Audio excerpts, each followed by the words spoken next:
Hi friends, భారతదేశం అభివృద్ధి చెందుతున్న దేశమా లేక అభివృద్ధి చెందిన దేశమా అని ఈరోజు టాపిక్.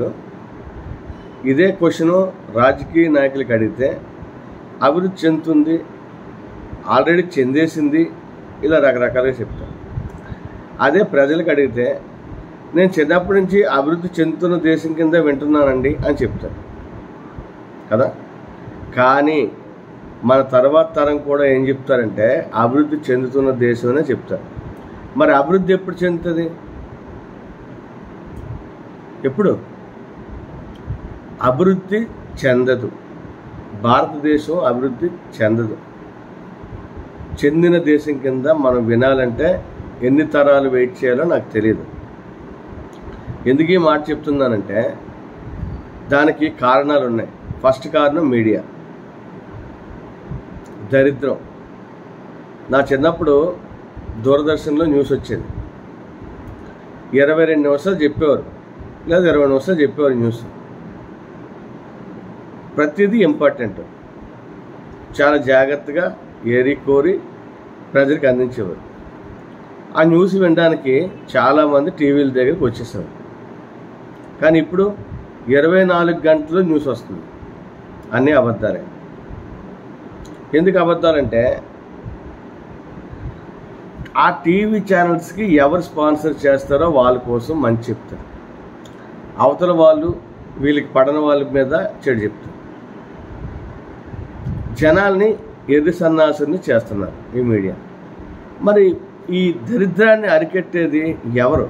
రాష్ట్రపతి, ప్రధానమంత్రి, లేకపోతే ఎవరు? ఎందుకు అరికట్టడం లేదు? ప్రజలు చెడిపోతున్నారు ఈ న్యూస్ విని. ఒక ఛానలోడు ఒకలా చెప్తాడు, ప్రజలను ఒకలా తయారు చేస్తాడు. ఒక ఛానలోడు ఇంకోలా చెప్తాడు.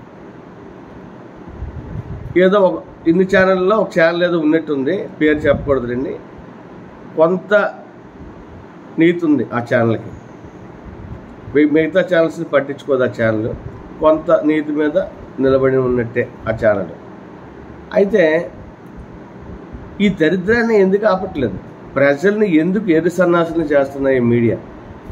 మరి దీనివల్ల ఎంత ప్రమాదం ఉందంటే రాజకీయ నాయకుల గురించి, సినిమా హీరోల గురించి, క్రికెట్ ప్లేయర్స్ గురించి, ఎక్కువగా చెప్పాలంటే వీళ్ళ ఈ మూడింటిని, రాజకీయం, సినిమా, క్రికెట్, ఇండియాలో ఈ మూడింటి గురించి యువత కొట్టుకు చచ్చిపోతున్నారు. ఒకడిని వాళ్ళ అమ్మగారు, ఒరే నాకు తలనొప్పిగా ఉంది, ఒక ట్యాబ్లెట్ తేరా అని చెప్తే తేడు, నాకు పని ఉంది, నేను బయటికి వెళ్ళాలి అని. కానీ అది ఏం పని? సినిమా హాల్ దగ్గరికి వెళ్ళి కట్అవుట్ కట్టడం పని. అర్థమైందా? అలాగే ఐపీఎల్ చూడాలి, లేకపోతే పొలిటీషియన్స్ ఎవరి గురించి ఏమనుకున్నారో దాని గురించి చర్చ.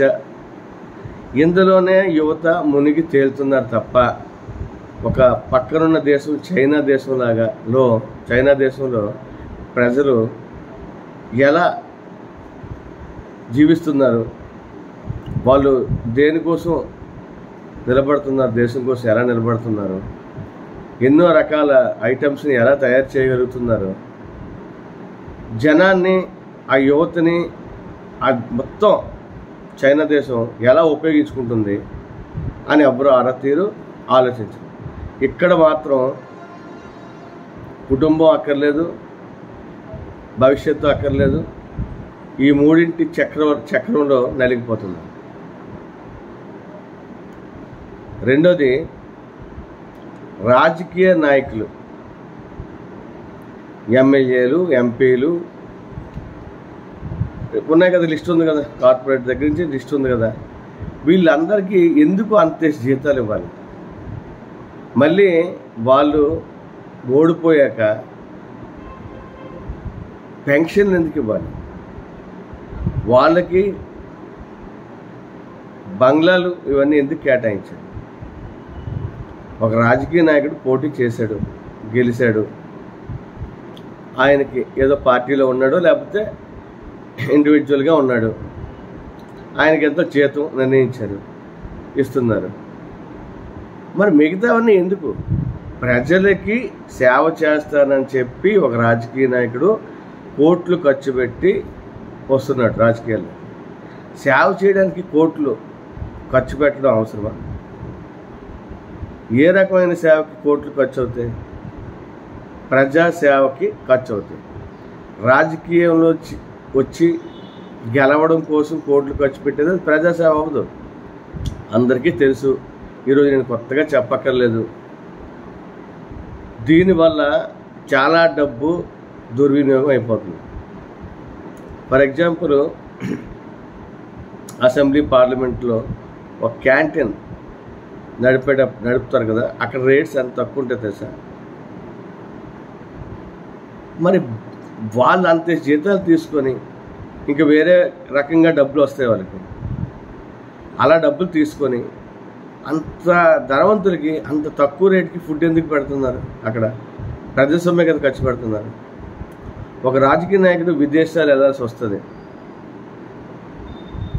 ఎంత ఖర్చు అవుతుంది? ఎంత దుబారాగా ఖర్చు పెడుతున్నారు. అదే మన డబ్బు అయితే మనం ఎలా ఖర్చు పెట్టుకుంటాం? ఎవరి సొంత డబ్బు అయితే వాళ్ళు ఎలా ఖర్చు పెడతారు?